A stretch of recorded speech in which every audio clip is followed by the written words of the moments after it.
এটাও কিন্তু বাইরে যাবে। এখানে তৈরি হচ্ছে এরকম, শিল্পীরা কাজ করছেন। সিংহের মুখটা কতটা বড়, মুখের যে অংশটা। বিশ্বের সব থেকে বড় দুর্গা আমাদের কলকাতায় হয়েছিল 2015 সালে দেশপ্রিয় পার্কে। আমরা সকলে মানে যারা যারা দেখার সুযোগ হয়েছিল তারা দেখেছিলাম। শিল্পী মিন্টু পালের হাত ধরে এই দুর্গা তৈরি হয়েছিল। এখন দাঁড়িয়ে রয়েছি মিন্টু পালের স্টুডিওতে। এই মিন্টু পালের স্টুডিওতে এবছর ঠিক কেমনটা প্রস্তুতি চলছে সেটা একটু চলো দেখে নিই, কারণ আমি প্রতি বছর মোটামুটি আসি এখানে। তো একদম শুরুতেই দেখছি এরকম খড় রয়েছে। সামনে যেহেতু গণেশ পুজো, তাই জন্য বড় বড় গণেশ, সে গণেশ তৈরি হচ্ছে এখানে।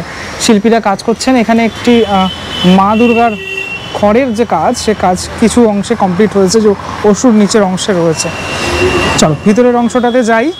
এবছর অনেক প্রতিমা, মিন্টু পালের অনেক প্রতিমা গেছে হচ্ছে বিদেশে। সেরকম একটি প্রতিমা আমি একটু দেখাই। এই প্রতিমার সাজসজ্জা এখনও কিছুটা বাকি রয়েছে। আপাতত তোমার এই প্লাস্টিক মোড়া রয়েছে, যাতে কোনোরকম কোনো সমস্যা মানে ধুলোবালি না পড়ে সেটার কারণে। এটাও কিন্তু বাইরে যাবে, মানে বিদেশে চলে যাবে এই প্রতিমাও। এদিকে তৈরি হচ্ছে আরও একটি ঠাকুর, আরও একটি প্রতিমা এখানে তৈরি হচ্ছে এরকম ছোট্টর মধ্যে। পুজো আসতে এখন আর 50 দিনেরও কম সময় বাকি। তার আগে এই যে প্রস্তুতি, সে প্রস্তুতি কিন্তু তুঙ্গে। অসাধারণ একটি মায়ের প্রতিমা, যেখানে মাটির কাজটা কিছুটা অংশ হয়েছে, কিছুটা অংশ এখনও কিন্তু বাকি রয়েছে। একটুখানি ভিতরের অংশটাতে গিয়ে দেখা যাক যে সেখানে কতদূর প্রস্তুতি। এখানে বড় বড় প্রতিমা তোমাদেরকে দেখাবো, বিশাল বড় বড় প্রতিমা এখানে তৈরি হচ্ছে। শিল্পীরা কাজ করছেন সকলে এখানে। হ্যাঁ, সব সারিবদ্ধভাবে কিন্তু দাঁড় করানো রয়েছে বড় বড় প্রতিমা, অনেকগুলো প্রতিমা। আরও একটা জিনিস দেখাই, একটু কাছ থেকে দেখাই, কতটা বড় সিংহের মুখটা, কতটা বড়, এবং এই দাঁতগুলো দেখেছো একদম পুরো চিবিয়ে কিন্তু খেয়ে নেবে সেরকমটাই লাগছে। আর মিন্টু পালের যে অসুর, এখানে যে তৈরি অসুর, সে মাস্কুলার বডি, সেটাখানে দেখাই। একদম মাস্কুলার বডি, মায়ের কাছে প্রাণ ভিক্ষা চাইছেন।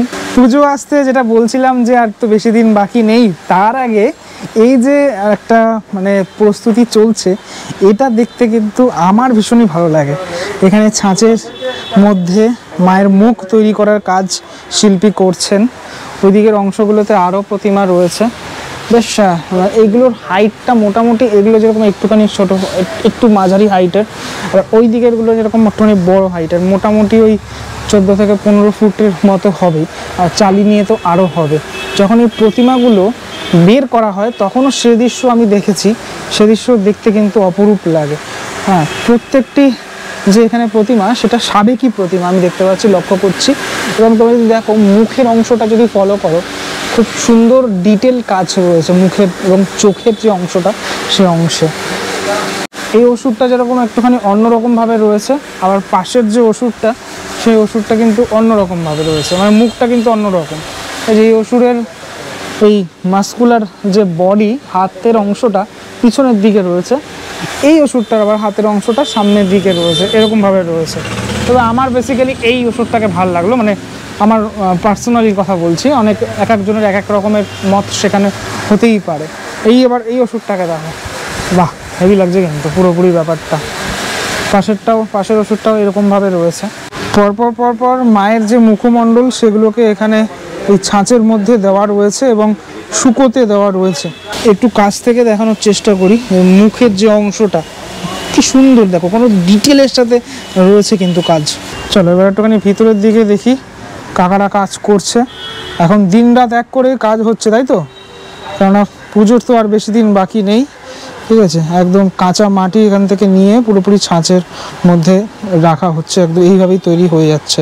এখানে গণেশ ঠাকুরের 1 মিনিটের কাজ হয়েছে, এবং এই দিকের অংশটাতে যদি আমি দেখাই, সরস্বতী ঠাকুর, গণেশ ঠাকুর মানে মায়ের বাকি সন্তানেরা রয়েছেন, এবং কার্তিক ঠাকুর, প্রত্যেকে এখানে সারিবদ্ধভাবে দাঁড় করিয়ে রাখা রয়েছে। মানে মায়ের সাথে যারা যারা থাকেন সকলেই কিন্তু এই পোর্শনটাতে, মানে পিছনের যে অংশটা, সেই অংশটাতে তাদের অবস্থান। এই পাশের অংশগুলো তো মাতৃ প্রতিমা তৈরি হচ্ছে। এগুলো মোটামুটি একটুখানি কম হাইটের রয়েছে, মোটামুটি ওই 9 থেকে 10 ফুটের মধ্যে হাইটের এরকমটা রয়েছে, যেরকমটা কাস্টমারের থাকে, রিকোয়ারমেন্ট থাকে, সেই রকমভাবেই আর কি তৈরি হয়ে থাকে এখানে প্রতিমা। আরও একটি সাবেকি প্রতিমা দেখাই, যেটির কাজ এই মুহূর্তে শিল্পী করছেন, মানে অসুরের অংশটাতে এখানে কাজ করা হচ্ছে। মানে এরকম হাইটের প্রতিমা অনেক বারোয়ারিতেও দেখতে পাওয়া যায় বা বাড়ির পুজোতেও দেখতে পাওয়া যায়। আমার বেসিক্যালি এই সাবেকি যে প্রতিমাগুলো সেগুলো বেশি ভালো লাগে, মানে থিমের ঠাকুর তো ভালো লাগেই, সাথে সাথে এই সাবেকি প্রতিমার মধ্যে একটা আলাদা ছোঁয়া থাকে, সেই ছোঁয়া খুঁজে পাওয়া যায় দুর্গাপুজোর সময়তে। আর আমরা জানি যে পুজো শুরু হওয়ার মানে প্রথম থেকে, মানে রাজা সুরথ যখন থেকে মানে পুজো শুরু করেন, তখন কিন্তু এই থিমের পুজোর প্রচলনটা ছিল না। থিমের পুজোর প্রচলন তো কয়েক বছর হলোই আর কি। তখন এই মাতৃ প্রতিমা আমরা মাকে এইভাবেই দেখতাম, এইভাবেই পুজো করে আসতাম। তাই জন্য এই প্রতিমার মধ্যে আলাদা একটা অনুভূতি জাগে যখনই আমরা দেখে থাকি। কিছু মুখ এখানে তৈরি হয়ে রয়েছে, আমি একটু কাছ থেকে দেখানোর চেষ্টা করি তোমাদেরকে। মা দুর্গার কিছু মুখ এখানে তৈরি হয়ে রয়েছে। তবে বাড়তি পাওনা হিসাবে যেটা আমি দেখতে পেলাম, যে ঠাকুরের রং হয়েছে, যেটি বিদেশ যাবে, সেই ঠাকুর দেখতে পেলাম আমি এখানে, এবং তোমাদেরকেও দেখালাম। আমার বেশ ভালো লাগলো দেখে। এই ঠাকুরটি বিদেশে চলে যাচ্ছে আর কিছুদিনের মধ্যেই, পুরোপুরি বক্সে সেটিংও হয়ে যাবে আর কি। 2024-এ দুর্গাপুজোর আসার ঠিক আগে মিন্টু পালের স্টুডিও কীভাবে সেজে উঠেছে তোমরা দেখলে এই ভিডিওটার মাধ্যমে। এরপর যখন রং হবে তখন আমি আবারও এসে দেখানোর চেষ্টা করব। পরবর্তী ব্লগে দেখা হচ্ছে খুব শীঘ্রই, ততক্ষণের জন্য বিরতি নেবো। ভালো থেকো সবাই, টাটা।